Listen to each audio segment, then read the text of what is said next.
সকালে আমি দেখি জানি মানুষের মানে দারুণ দাওয়া আরম্ভ হয়েছে, আমি তো বাক্কা সুন্দর লাগে না, দারুণ দাওয়া আরম্ভ হয়েছে, দারুণ দাওয়া দেখে দেবো চিন্তা। তারপর বাড়িতে এলাম, ওই একটা ফান দেখি, ফান গাছে গেলাম, ফান শক্ত কি না তারপর দেখা দিলাম শুনি।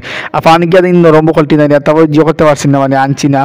আর তারপরে গোয়াগুন আনছি, কই পাতলা ফান দিয়ে খাইতাম গিয়ে, তারপরে গোয়াগুন খাটলাম সুন্দর করে দইয়া তুইলাম। তারপরে গেছিলাম দোকানে যাওয়া দিকে, তোরা মাল চাবানো আনলাম বুঝছেন, প্রতিদিন তো তোরা মাল চাবানো আনা লাগে বুঝছেন। তারপরে আনিয়ে তারপরে বাইরে কোনো ডাল টুল আসে না নি, সবটি বাইট নিলাম, বাইট নিয়ে তুইলাম বুঝছেন, ডাল সব আলুর সবটি নিলাম বাইট বুঝছেন। তারপরে বাইট নেওয়া দিয়ে তার নেট আছে না, নেটুন কইলাম, নেটুন কয়া করে নেট মানে প্লাস্টিকের তোর নেটটা খানা নিয়ে একটা।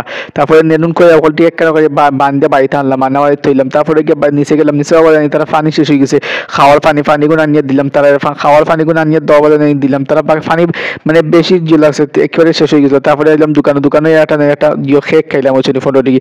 তারপরে ডিঙ্ক না পিঙ্ক আটা কিনজিয়া খাইলাম বুঝছেন। তারপরে আইলাম ভাত, তারা ভাত খাইতে গেছে বুঝছেন, ভাত খাইন লাগে আমি ওগুলো দিকে সাইয়া বুঝছেন, ওগুলো ঠিক আছে কিনা। তারপরে এলাম বালি এক টুকরি নিয়ে মশলা ফালাই রয়েছে বাকি, আর তারপরে মশলা ফালাইলাম বুঝছেন, বালি এক টুকরি নিয়ে মশলা